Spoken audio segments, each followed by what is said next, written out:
All right, so I want to talk a little bit today and about why everyone matters on your cross-country team. And this is all about building a strong team culture. And of course, it's a great honor to be able to present in front of so many wonderful colleagues and you young athletes who are exploring cross-country. I really want to thank Enrique, and of course, a huge thanks to Coach Phil Wilder. I would not actually be here at all today without Coach Wilder. I've known him since 1991.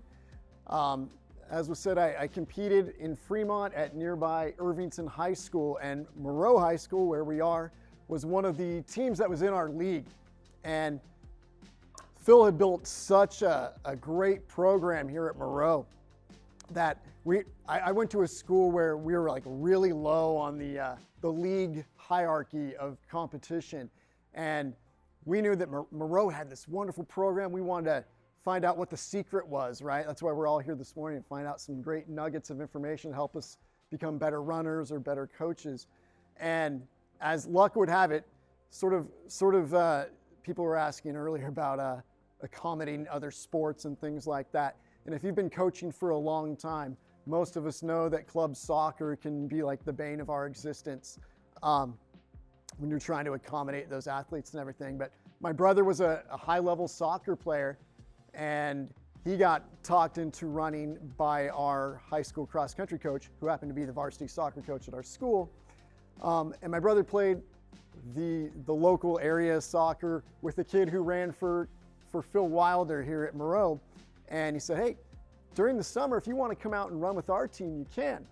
And I really have to thank Coach Wilder, because he was so gracious in allowing a couple athletes who didn't have much of a summer program at their school. He allowed us to come out and train with them, introduced us to all sorts of wonderful trails here in the East Bay, and even let us go up to their school's running camp. And that experience really changed my life. He literally charged me $40 for a week to go up to Tahoe and train with their team. Gave us a ride up and everything, and just fostered my love of running. So this all ties into this presentation about how these little acts of generosity can shape someone's life in a really meaningful way.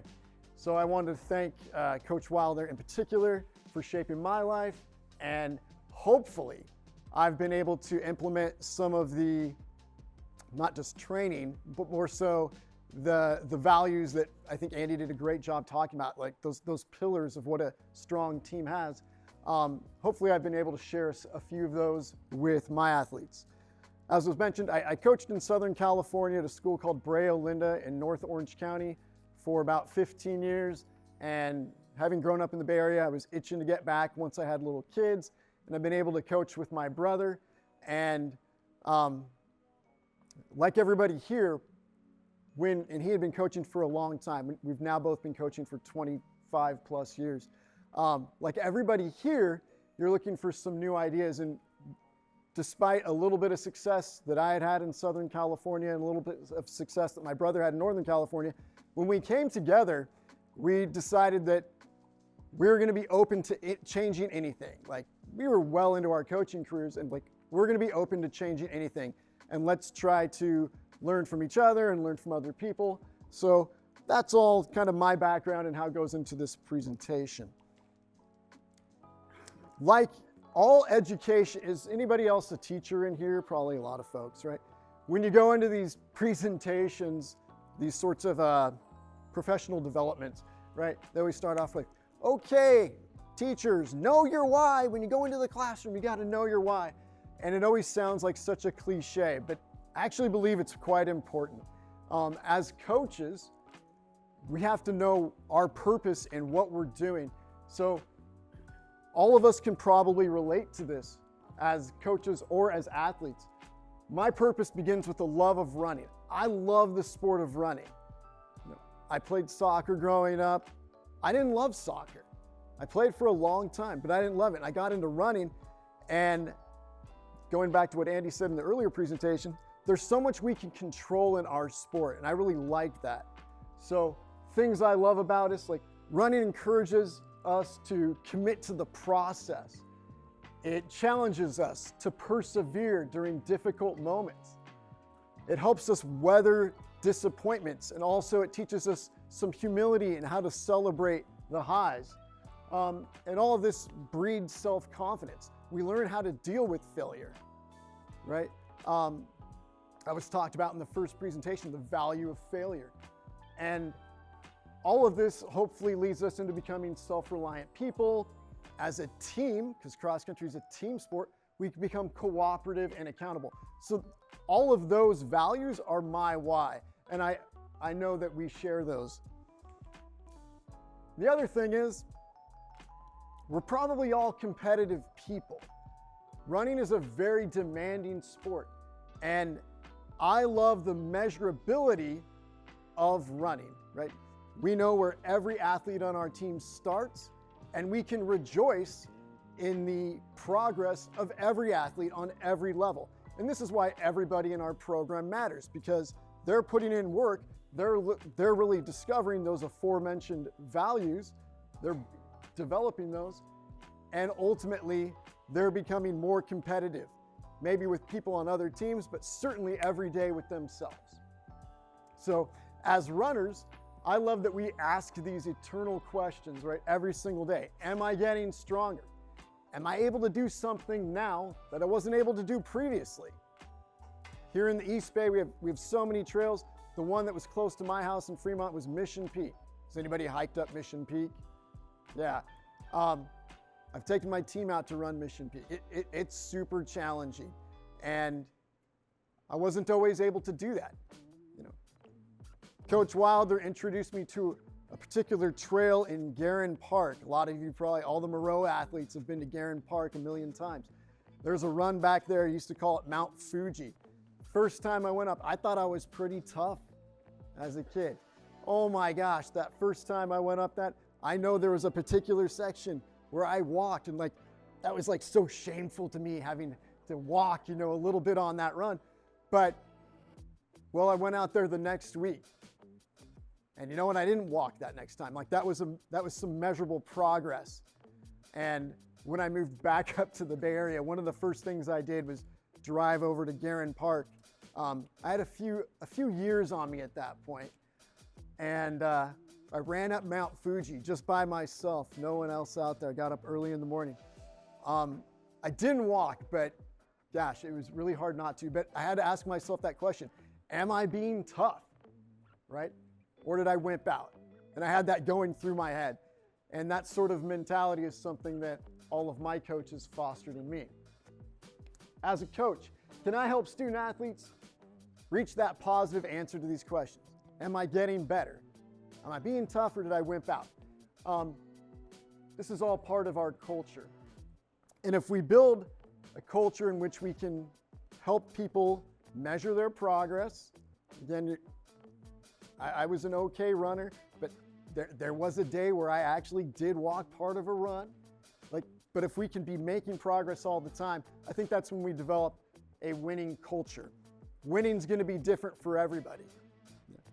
If you're Campo Lindo High School, you're going to try to win the 187th team title at the state championships, right? Whatever it is.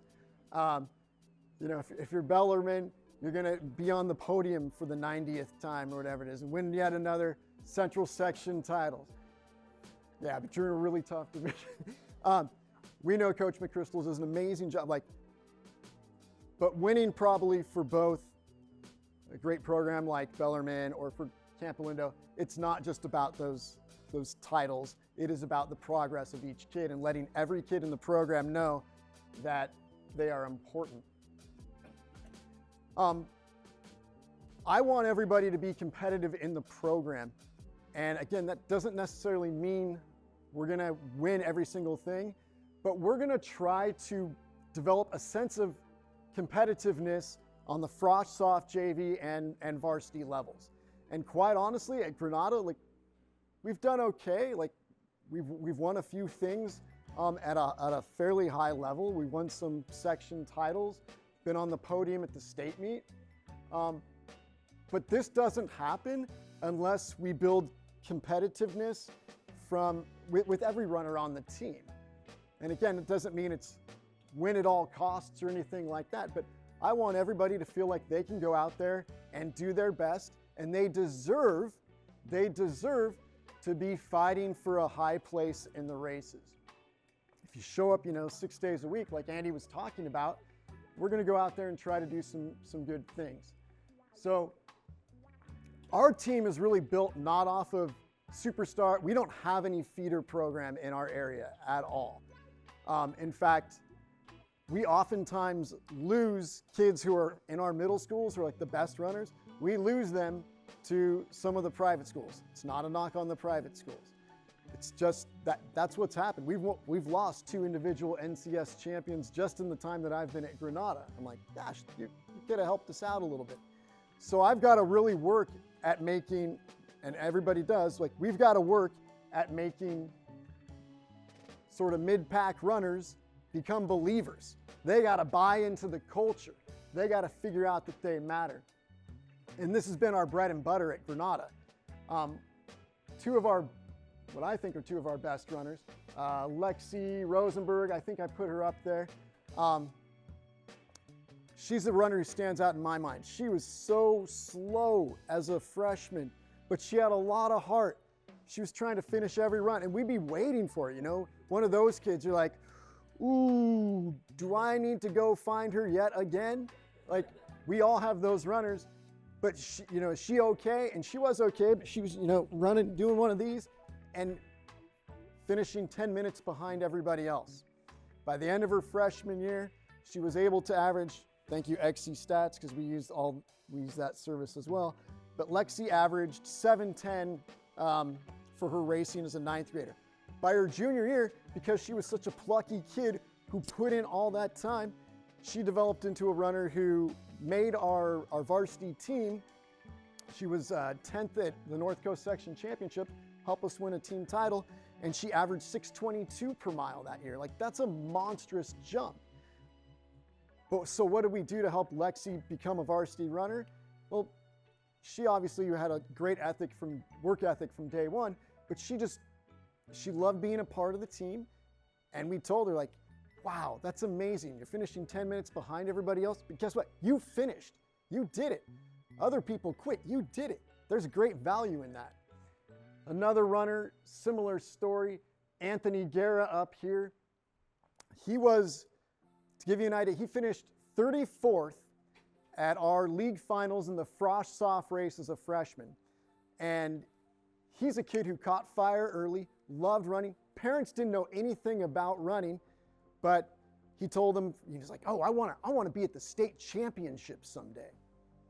He's a Frosh Soft kid, barely scoring on that team. Parents are like, oh, okay, what's that? They ask us, we're like, well, it's this meet down in Fresno. So you know what? They drove him down to watch the state meet. And he worked really hard. He didn't get there until his junior year, ran okay that year. Senior year, he finishes 14th in the state meet for cross country. COVID canceled his senior year. He ran like 4:58 in a mile his freshman year, so he was working and getting better. But by his senior year, during COVID, he went out and time trialed a 9:02 3200. Massive improvement, right? He was a kid who just talk about different mileage numbers and what people want to do. He was willing to do more than what we prescribed, and he started running 70 miles a week, became an aerobic monster, ended up running at Cal Poly, was a three-time all-conference runner there, and was a steeplechase champion in the Big West. So some of these kids that might start way in the back have bright futures. And if you're an athlete sitting out there, that could be you. The number one thing you can do to help you get better at running, love running. Love it. Practice isn't a chore. Showing up 6 days a week, you get to do that. That's awesome, right? Like, seriously, that's how you get good. Changing your brain to love running. And that's what some of these kids did. So, like I said, trying to emphasize the importance of JV, Frosh Soft. Everybody can get better. Everybody matters.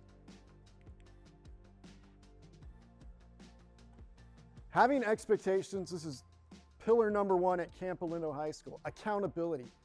I think If we have everybody accountable, our programs are going to get so much better. And we certainly accommodate for different experience levels. That's been talked a little bit about this morning, experience levels. But we want everybody there 6 days a week. I'm not a good enough coach to get you to become a good runner unless you show up 6 days a week. I'm not that good. I don't have the magic words or the magic formula if you don't show up and actually listen to those words or actually, do the training. So we want everybody there. We do take attendance. We do make some exceptions. It usually doesn't work out. We make exceptions for freshmen. They're trying to do different things. Maybe somebody has never run cross country. They want to try it out, but they have other commitments. That's cool. I understand. So we're going to make some exceptions. We're going to try to work with them as best as possible. But we're going to do that for a year, and then we're going to say, hey, this is a very demanding sport. It's okay if you don't choose cross country. Choose something and go all in. All right? So we give kids a year to kind of figure that out. Does that make some sense? I figure, though, that if we make exceptions all the time, like somebody's really involved in another sport or another activity, and we're making exceptions for a handful of people all the time, that ultimately undermines what we're trying to get out of coaching. Like, we're trying to teach those habits of commitment. And I did have a parent last year tell me, well, isn't the fact that my child is committed to 50 different things show that they're super committed? I was like, they show up to practice once every 2 weeks. I think we have different ideas of what commitment is. Maybe this isn't the sport for you. It was an entertaining conversation. So we want people to be accountable, to show up, because if you have one kid who doesn't show up, but then they're allowed to race or whatever, be part of the team, obviously that undermines your credibility as a coach and what you're trying to preach about commitment, and it really upsets everybody else on the team. Why do I have to show up, but they don't? Like, that's not a great message. So part of building a strong culture is keeping people accountable. And again, it's a privilege. It's awesome that you're here. What we do every day is special. We want you to be a part of it. And of course, how many of you know who this is? Joe Newton from legendary York Elmhurst High School, right? There's a great documentary, I think came out in 2006, called The Long Green Line. He has the late Joe Newton had a couple of books out. And he's talking specifically in this quote, he was talking to a kid who had special needs on the team. And he's like, the kid had missed a practice. He's like, look, I can't have rules just for you and rules for everybody else. I want everybody here. You're important. When you tell somebody they got to be there, you're sending a message that they're important to contribute to the team's success. So we really try to emphasize this idea of accountability, achieving togetherness. So we want them to attend all practices. And of course, again, things come up, but we just ask that the athletes communicate. We have 3 different training groups, and there's even variations within those training groups, but we want you to commit to one of those groups. I've got a girl right now who's just finishing up her second week. She's only running 1 mile a day. Right? She's had some injury issues. We're like, cool, you're important. I know you're only running 1 mile a day. Show up every day. You're part of group 3 right now. You're going to take the next 2 or 3 weeks and you're going to run 2 miles a day. You're important. You need to show up. Because sometimes the kids are like, why do I got to show up if I'm not running as much? Because you're important. Because you're part of a team. We try to do as much together as possible. So while we have 3 different training groups, we like to start practice by doing some core work together. We try to knock out most of our core work before practice. We're not always great about that, but we try to do that. The more we can do together, the better we're going to be. And the more cohesive our program is going to be. So we do our strides together, core together, we lift together, stretching together, trying to preach togetherness. I know a lot of people think distance running or sprinting or what have you, it's all individual. If that was true, we wouldn't need high school programs to foster that environment, right? We're trying to be together. I'm going to go through this really quickly. I think you have it in the packet, just to give you an idea of the variations between our levels. So we have 3 levels. We want athletes to commit to one of these levels. Group 1, it's a pretty ambitious group. This is the group that is super dedicated. They're going to do the things properly in their personal lives with sleep and nutrition so that they're able to do this level of training. The mileage range, we've been doing a lot on minutes this year, but I would say we're roughly like 55 to 70 miles a week for this group. And that's a pretty huge percentage difference, right? 55 is such a huge percentage difference from 70. Sometimes we'll have kids that are, our number 1 runner doing like the low end of that. But if the kids approach us and they're like, "Coach, I feel like I can do a bit more." They're on fire for running. They love it. Cool. You don't get hurt. You want to run 70, 75? Like, I have no problem with that as long as we're doing it gradually and you're not getting hurt and you're committed to the sleep and all the little things that make champions. But we've had kids on our varsity teams that run, 50 to 55 or 70 to 80. So it's a big range. We find that the kids who train more, who do show up every day, who are actually committed to running a healthy, consistent volume of running, we find we have less injury issues with those kids than the kids that are running 20 miles a week. 20 miles a week for us, like, those kids are probably inconsistent and they end up getting hurt a lot because they don't have the foundation of aerobic development to support faster running and then they'll jump into a 5K race pace workout and that's what breaks them. So a lot of times people want to mileage shame you, and I think that's a huge mistake. If you have like a good foundation of consistent running, that actually supports the faster work, in my opinion. Anyway, that's what our system is. One thing that we do that, again, requires a lot of dedication. That group usually, this time of year at least, is doing 2 threshold runs twice in a day, twice a week. So we'll do like 2 double thresholds. With that, we do longer stuff in the morning. So that might be like miles, 4 to 5, sometimes 6, like by a mile at threshold with pretty short rest, like a minute to 2 minutes. Or we might do like 2 mile repeats, like two or three of those with 2 minutes rest. So they're staying in a pretty good zone for a good amount of time. And then they might come back in the night, usually on their own, and they'll do a bunch of quarters on the track just at threshold. And those are pretty easy for our really high level experienced runners. So that's like the volume of our work, is that threshold running for this group. Our other groups don't do anything remotely like that because they don't have the volume to support that type of training. But then everything else is pretty standard. Like I think Andy was talking about, like a long run. Well, our top group starts at about, and these are experienced runners, over the summer, they start at about 60 or 65 minutes. They're adding 5 minutes a week. We kind of top out at around 90 minutes of running, which for most of the kids is going to be 12 and a half miles maybe. We do 2 pretty easy days. It can be like 6 miles. Sometimes we'll have a kid who wants to break that up into a 5 and a 4, something like that, or 3 and a 3. That's kind of fine for us. We'll do one of the following, like a hill day or an 1600 sort of speed day. We don't do a lot of 5K work in our program. We find that that's the thing that breaks kids the most. But we did a 5K workout yesterday. It was about 3 miles worth of volume. I don't know. It's all pretty standard stuff there. But we do try to touch upon a little bit of speed every day, just with some strides at the end. As Coach was saying in the first presentation, you got to be able to sprint at the end of a race.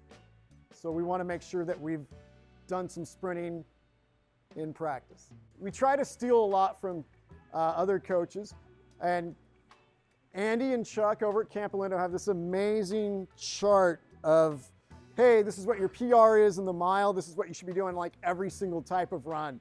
So I would just go to the Camp Lindo website and steal that. That's what we've been doing. And so I have a runner in this group. He's on the lower, he's a sophomore. He's not a very experienced runner, but he loves running, and he's shown that he can handle this level of volume. So, and he just transitioned into this group. He was at group 2. He started in group 3, barely tie his shoes when he started, but he was in group 2 for the majority of the summer. Just a couple of days ago, we moved him into group 1. The top kids might be running, let's say for an easy run, the range is going to be, I would like it to be more like 640 to 715 for our top 10 boys. This kid is at the tail end of this group. He usually goes about 740 pace. That's okay. If he wants to do this level of work and he's committed to it, that's great. We're going to encourage him. So it's not like, hey, if you're not running 6-minute miles the whole time, you can't be here. It's more about, can you handle it? Have you shown that you can do group 2 level training? And then we'll progress you. Yeah. So you can see a significant volume range here, 30 to 55. It's a huge difference in the amount. We have a lot of kids in this group. We don't do double thresholds. We're not doing 2 hardish workouts a day with this group, but they're going to do a lot of threshold running. We're finding that that's the thing that helps us stay injury-free and gives us the most bang for our buck in terms of running. So if we can get elevated running and get a decent volume of that, that's kind of what we're going to focus on. Some of the people in this group might choose to double. The doubling could be through cross training or it could be through running. Like we have a lot of our more experienced girls are in this group. They haven't really been doing much double running over the summer, but they've been doing like double workouts in terms of, all right, I ran in the morning and then I'm going to get on a bike or get in a pool in the afternoon. So we're just transitioning some of them to starting to run maybe 1 or 2 doubles a week. But you all have the packet and you can go through that. It follows basically a very similar pattern to our other groups, but it's, again, not doing the double threshold, doing a lot less volume, and the range is going to be huge. So this group takes a lot of management. And then group 3, again, huge range, 18 to 30 miles a week roughly. We still want you showing up. Like I said, I've got the one girl she's just finishing up some consistent like 1 mile a day runs. And she's a good runner. She just has a tendency to get hurt, so I'm being ultra cautious with her. She took about 2 months off after the track season and was kind of afraid to start running again. So we're trying to nurture that a little bit and get her going. But again, and she was like, if I'm not going to run that much, then I'm not even going to come out for the team, because she wasn't feeling like she had value. And I had to have I had emailed her multiple times like, hey, so-and-so, where are you? We need you. You're important. And that doesn't do great coming from like a middle-aged man, right? What happened was her teammates reached out to her. They had to let her know like, hey, coach says, doesn't matter how little you run, we need you out here because he thinks you're just this positive presence. So getting people to convince others to come out, even if they feel like they're not going to be running much, is really important. Okay, you have this, and I got permission from this young man's mother to put this story into the packet. This young man, his name is Jet. Great name for a runner, right? So somewhere in there, I think on the 3rd page maybe, I've got this email from Jet's mom. Lovely lady, great family, super supportive. They volunteer at all of our track meets. They're helping out. You can read Jet's story, but I really like this kid. He was in my brother's AP Euro history class at our school, and Jet had never done any sports at Granada High School, and his parents wanted him to get involved. They're like, hey, we got this kid who's just lounging around playing the Fortnite all day. We got to get him out running, doing something. So they came to the track meeting, and he's coming out for some track and field, doesn't know what he's going to do. And you can read about this, and I love it. If you just look at what's happened with Jet, take a look at email 2. Brings a tear to my eye. Jet was diagnosed with autism in first grade, but we knew long before that he was likely autistic due to his amazing ability to memorize information, recite books at age 2, and his quirks. Love the parents' positivity about what's going on with their kid here. We were encouraged to help him find his thing, and he tried everything: soccer, baseball, social skills groups, CYO track, Dungeons and Dragons, hockey, etc. Hockey stuck for a few years, but he got to the age that his teammates cared most about winning, which makes it difficult for Jet to find a place. The last time he was part of a team was in 2018, and he decided sports were just not for him. And we were tired of forcing it. He spent most of his time content building Lego and hanging with family. Fast forward to winter of Jet's sophomore year, where we decided as a family that there were still lessons we needed Jet to learn before he becomes an adult. Mental strength, commitment to a team, perseverance, trying something new, having a stake in something he doesn't necessarily prefer, balance in his life, meeting people, and challenging himself. Well, right away, what's cool is this kid and this family didn't know anything about distance running, but if you look at what that mother just wrote, all of those things align with our values as a team. So, do we have a place for this kid? Heck yes, we do. So, he had my brother as a teacher. He loved my brother, Miss Mattern, she refers to him here. And we knew he was one of the coaches on the track team. So we told Jet, this is the least painful way we can get you to learn some of these lessons. They were a little off on that one, because distance running is painful. So Jet reluctantly agreed after many hours of debating. We weren't quite sure how it would go because Jet doesn't want to do something, he usually won't. But then we had a parent meeting, and my brother said, I can make anyone a distance runner. Have Jet stick with me. My brother was a decent runner in high school and college. He's so slow now, anybody could stick with him. Okay, hopefully this is recorded and he's watching. But that's the attitude my brother's gonna have. Like, anybody can just come on out with me. You know, we'll do the old man shuffle. And so Jet came out, and he hasn't stopped running since. I mean, you can read all about it here. But the kid went on a vacation up to altitude. He got in his running on his own. That's awesome. Some of my varsity runners, they'll go on a vacation. They're like, oh, coach, I couldn't run. I was on vacation. Really? Because Jet got it done. Expectations, commitment, love of running, preaching that nonstop. And now, you know, he's there every day. His social skills have improved dramatically. You know, he would sometimes just turn away from us. And now he's like, Coach, good morning. Good morning, Jet. How you doing? I'm doing great. How are you? Like, you see it, and it's so rewarding to watch that progress. So I thought it would be really important to spend a minute talking about that, because this is what we're going back to. Everyone matters. Is Jet ever going to be a varsity runner? Probably not, but he's got a lot of value. I'm spending a good amount of this presentation talking about this young man because he's made an influence in my life, and his teammates respect him as well because he shows up every day and he buys in. Expectations, these are our values. Our values are our success.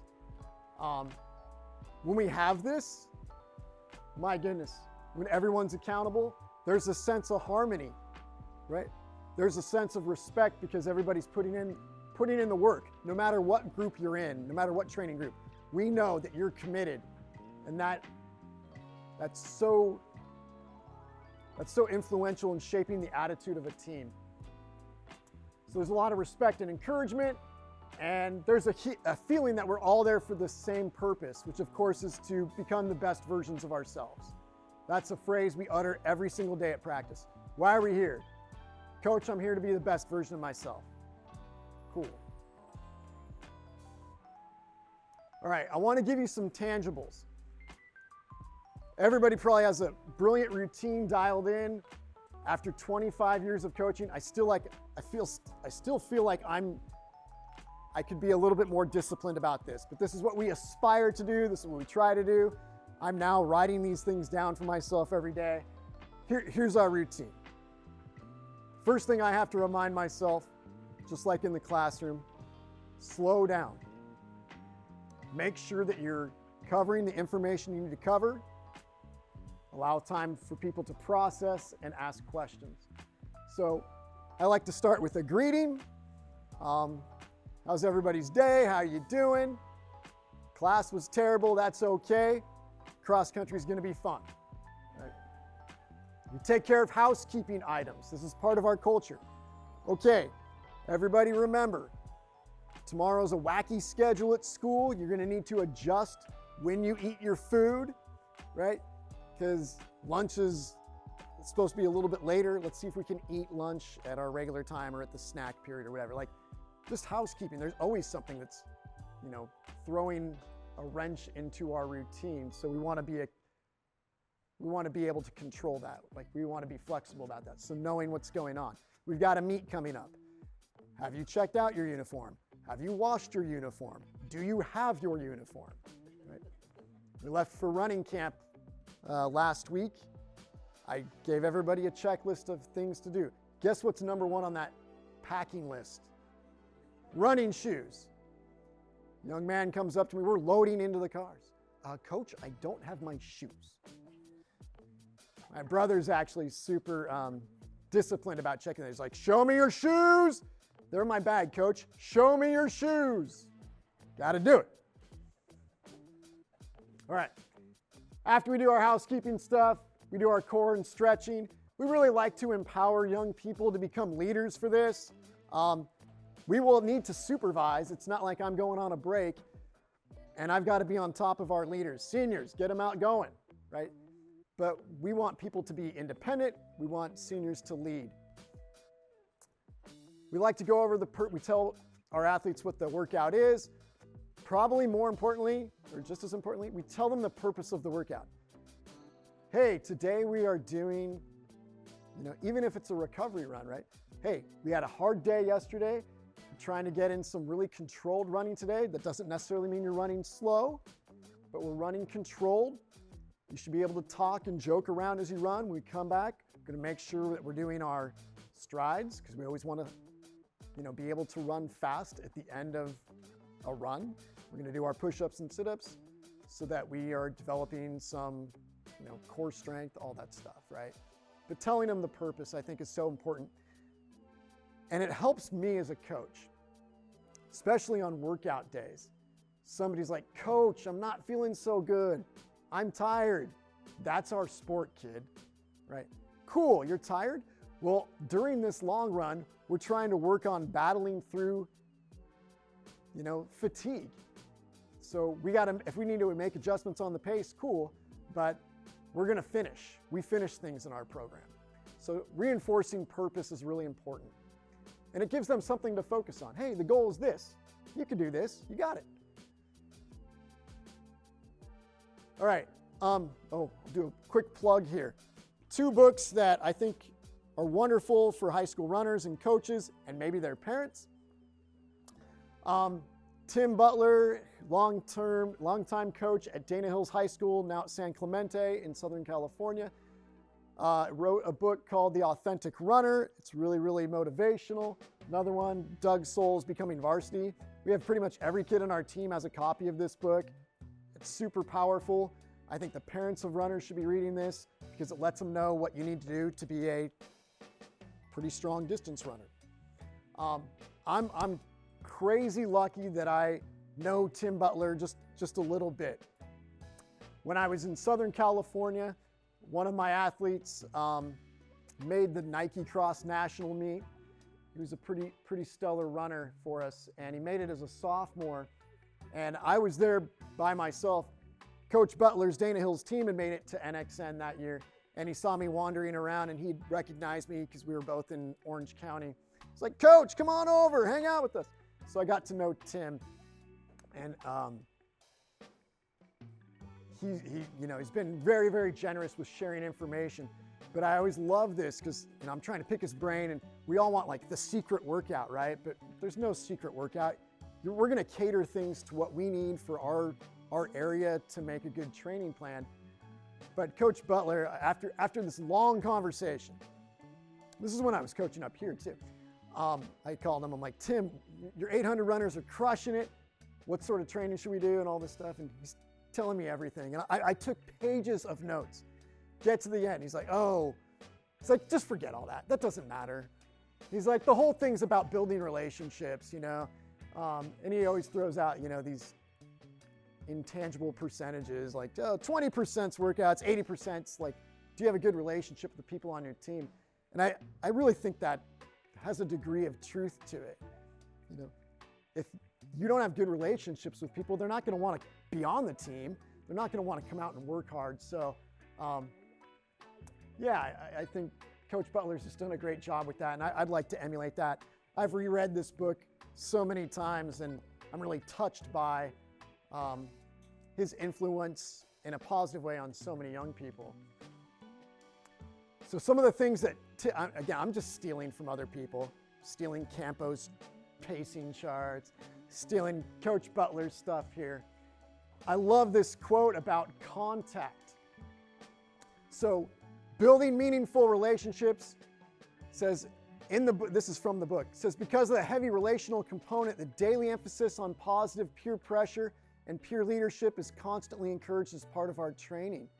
When we tell our boys to focus on running for each other, it escalates motivation to sacrifice and serve others. They have a real servant mentality in their program. And I admire that you can get anybody, including young people, to think of others, right? As human beings, it feels like we're programmed to be self-centered.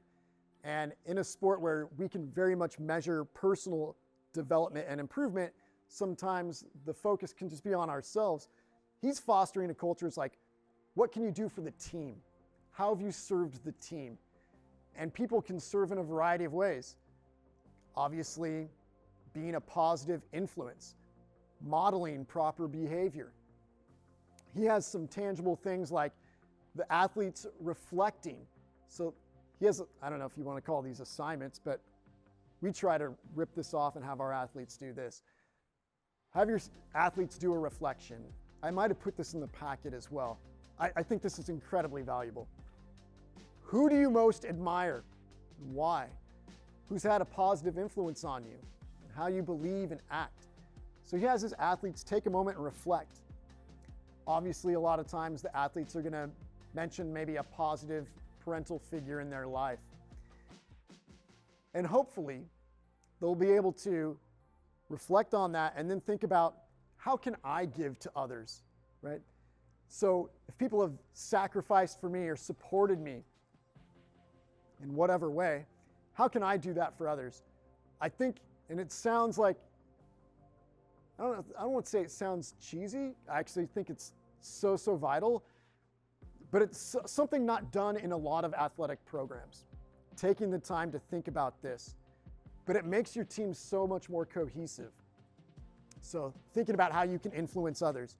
And what we're really talking about here is young people becoming more mature and taking responsibility. Right, another coach that I deeply admire. My friend Pat Hadley, she passed away about 10 years ago, maybe more than that now. But she was probably my biggest coach when I got into coaching, and I had a ragtag group of kids. As my first year head coach at Brea Olinda, by the time we got to the league championship, I had kicked 4 of our top 5 runners off the team for various school infractions. Smoking cigarettes on the way down to the track for practice. One of my favorites was getting caught in your tighty whities about ready to streak across the quad. Yeah, that was a good one. That kid had to go. But I was so we had a rough first year there. But Coach Hadley had a really competitive team, and what I learned from her is she took me out to lunch And it's like, hey, can I help you out with some things? Yes. She took me out to lunch. And she showed me how to build culture. Amongst other things, they would do destination runs. They would go and run up Mount Baldy, and they had a lot of team meals. You could see with this camera hanging around her neck, she was an avid photographer. And I kid you not, she probably spent a couple $1,000s from her own pocket every year on making photo books for every athlete on her team. She took so many photos, like 50 photos of every kid on her team, and then she printed them all up and then put them into a photo book and distributed them to her athletes. Talk about love, right? Love of running, love for your team.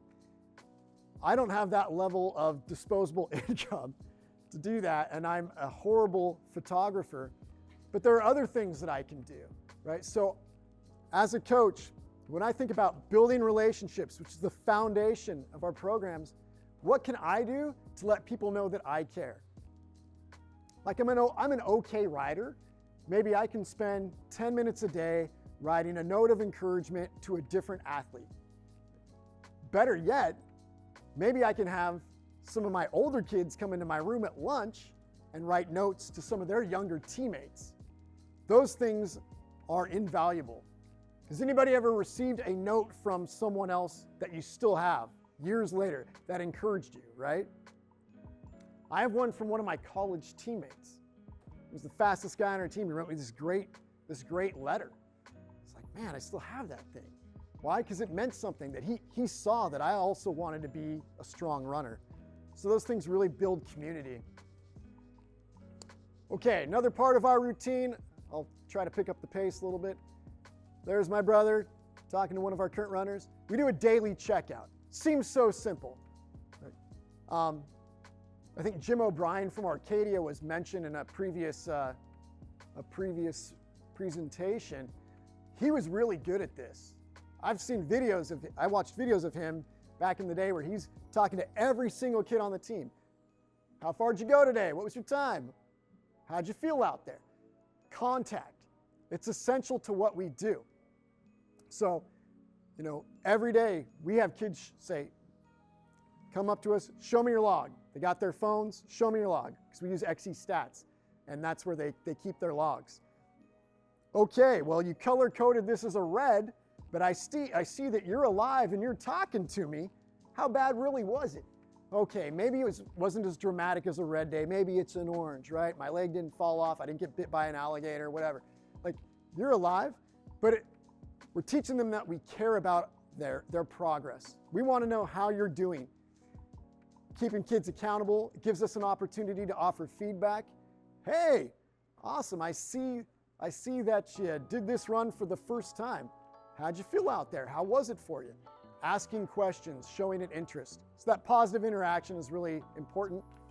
And if kids ever come up and they're kind of down on themselves, we're like, hey, don't worry about that. You're like, oh, I couldn't keep up with so-and-so. That's all right.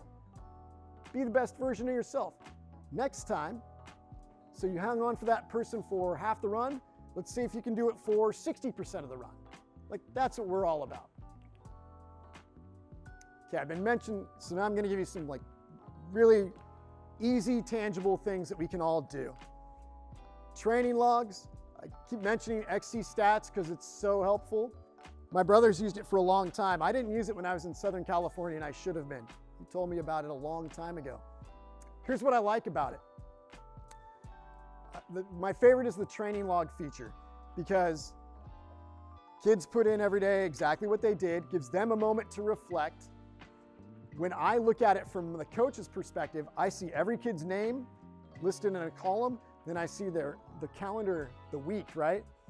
And they get a color code how they felt that day. Red, I'm dying. Green, I felt amazing. Yellow, it was pretty good. It was okay. So I can look at that and oh, you had 3 orange days in a row. I better make sure I talk to this kid, find out what's going on. So we really like the color coding feature. The other thing I love about it, I can click on a kid's log and put in a comment. We try to comment on every kid's log, not every single log, but I want to make a comment for each kid every week. And so my brother and I kind of divide and conquer in responding to athletes. So it could be like, hey, you did a great job out there. but we try to keep it somewhat specific. So if somebody's really hurting, like, oh, something's going on, calves are tight. Here's a video of calf stretches. Cool, talk to me tomorrow at the beginning of practice. Or if somebody's out there, they did their biggest run of the week, great day of building endurance. Try to focus on those things that make a runner better, like endurance, stamina, speed, etc. One of our alums, one of our greatest runners, Gracie Dupuis, she ran up at Chico, had a great crew there. She's back in town and she's gonna just volunteer with us for the season. But she was talking about the logs, because sometimes as a coach, you don't know if what you're doing is effective. But she said to us, she's like, Coach, that was awesome. Every time you commented on my log, I felt like what I did that way had even more value. I felt seen. So even if people don't tell you in the immediate, I think these things do make a positive difference. Also in the packet, I put in goal setting. Obviously, with any program, it's important to set goals. You're going to use your own goal setting stuff. It's probably a lot better than what I have. But I put in our goal setting prompts. We try to focus a lot on process goals. Maybe the goal is, and we have like short-term and long-term goals. Goal number 1, show up to practice every day. Goal number 2, process goals. Run 5 minutes more this week than you did last week. Make sure you do your stretching. Fuel better. Like, all of those process goals are really important. But we try to do a lot of goal setting. We try to have kids come into our classroom if it's school year. Try to have them come into the classroom every other week and do like a really brief team check-in. How are we feeling as a team? Okay. The more that I can make those contacts, the better. And sometimes kids will just start coming in for informal hangouts, right? It's not even goal setting, but they're coming out, they're coming into your classroom and playing cards, watching running videos, all that stuff. So contact.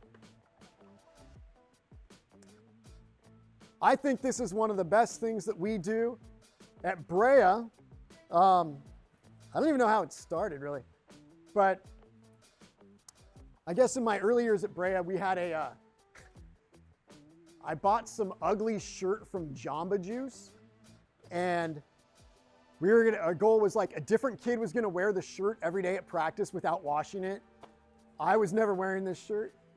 And I remember a kid, we did a meet in San Diego and the kid felt bad, and then like they drove down to San Diego to retrieve the shirt. I can't lose the shirt. And then at the end of the season, I was like, this shirt is disgusting. Somebody's gonna get a disease. Let's change it. So we started doing these little wristbands, and we called it the Love, because I had a kid who gave an epic speech one day to my team, and he kept saying like the love. You gotta have the love for the team, love for your teammates, the love for running. And so I made some wristbands and just said the love on it.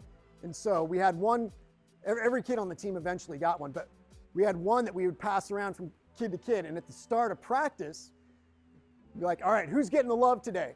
When you have Tim was gonna come up, he'd be like, today I'm gonna give the love to a guy who's been pushing himself every single day, and he puked at the top of the hill, so it goes to Joe, right? So we'd pass around this bracelet, and every single day, a kid would have the opportunity to recognize the effort of a teammate. Now, we don't quite do that at Granada, but what we do, we call it 3 positives. At the end of a workout, I say my little spiel. I try to keep it short, but then I have kids on the team talk about each other. What did you notice in a teammate? Because it's all about team. That stuff goes a long way. And I tell my captains and my seniors, hey, make sure that everybody gets recognized. It's not just, the same kids every single day. You want to recognize the kid who's in the back, right? So trying to make people feel like their efforts are being valued. Got on my mileage band from last year. We were just trying to get kids to feel good about whatever they accomplished in training. So went to some website called Wristband Express. They got a bunch of cheap bracelets if you order enough. and we did them, we call them mileage bands. Because we use XC Stats, it's really easy to keep track of mileage. You just click on leaderboard function. Boom, gives me every kid's mileage that they've logged since the first day of practice. Kid gets to 50 miles. Here's your 50-mile band. They get to 100. Here's your 100-mile band. It's awesome. People are kind of pumped up about it. We do a lot of different colors. People stay motivated. All right, Otter Pops. How many of you give out popsicles on a pretty regular basis, right? The cheapest thing ever, and kids are pumped up about it. You know, here's your 5-cent Otter Pop. Oh, thanks, Coach, you're the best. Cool. I know because I was one of those silly runners. Coach Wilder would have Otter Pops for his team, even for me after I walked up part of Mount Fuji. He gave me an Otter Pop, made me feel good, all right? Ice cream parties. We try to be pretty healthy, but we're going to do like an ice cream party after one of our runs. I don't know. It's cool. It gets parents there, right? We got a lot of new parents in our program every single year. Cool. Here's a volunteer list. Can you sign up to bring some ice cream? Better yet, bring a scoop and scoop ice cream for the kids. They're going to be gross, smelly, and sweaty when they come up to you, you know. Let's have some fun. Let's build community. Destination runs. These changed my life. I love going to different places and running. You know, everywhere's got to have something, but make a big event out of it. Hey, we're going to go to Lake Chabot and we're going to do burgers afterwards or something. Like, that stuff's great. Oh, that's a picture you can't see well. Stole this one from Renee down at Saugus High School in Southern California. Glow stick run. Anybody do a glow stick run? Oh, you got, the kids love the glow stick run. We're going to do one on August, losing my voice. We're going to do a glow stick run on August 7th. It's going to be really simple. It's going to be our evening threshold workout for most kids. Do a lap during your 1-minute break, put on a glow stick. Do another lap, get another glow stick. We'll be dripping in glow sticks. Team shorts. We do a lot of these things. We are known, we get calls. They're like, there's always a concerned older person in the community. I saw some young men running shirtless on the Arroyo Mocho Trail in pink shorts. What's going on? I'm like, some team bonding right there. It's good stuff. When we do speed work, it's usually on Fridays. Fridays for the boys is their pink short days. It looks pretty cool, just like this wall of pink going fast around the track. If you can get high school boys to wear pink shorts, they're going to be pretty good. They're going to be pretty dedicated. Snail shorts, that's for our Saturday long runs.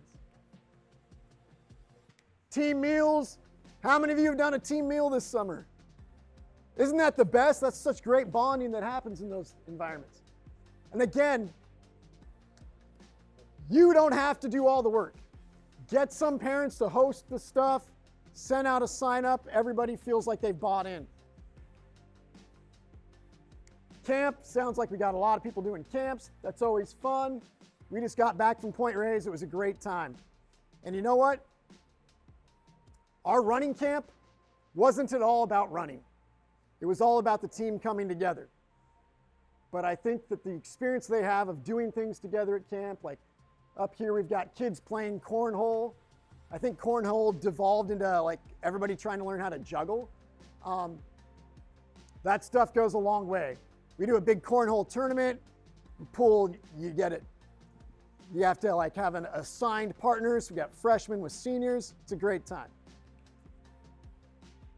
I mentioned earlier, notes. I'm an okay rider.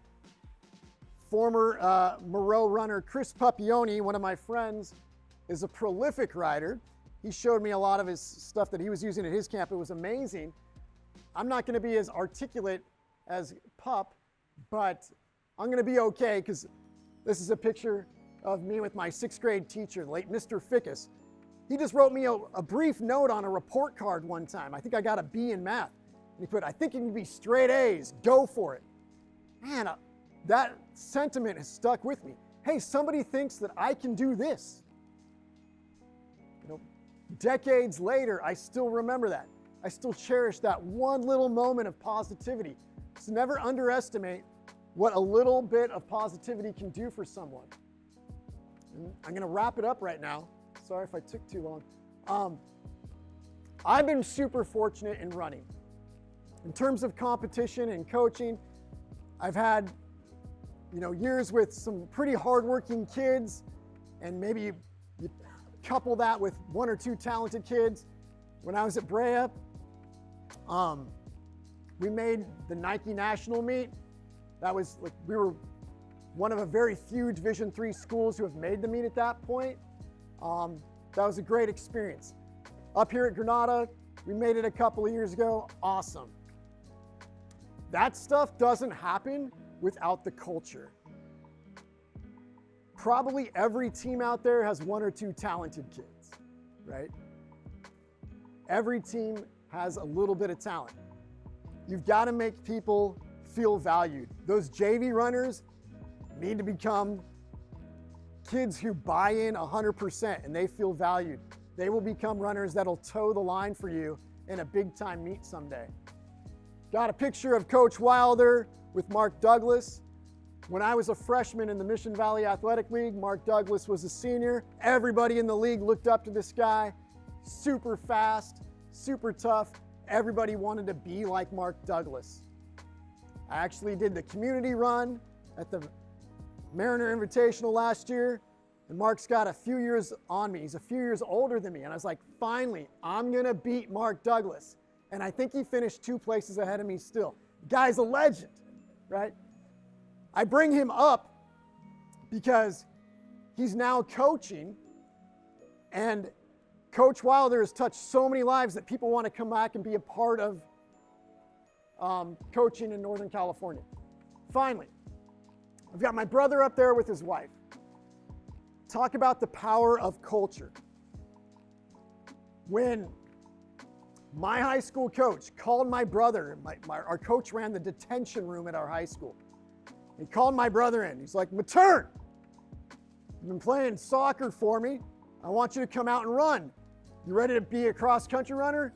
I'll see you out at practice at 2:30. My brother's like, okay. Right? Went out to practice.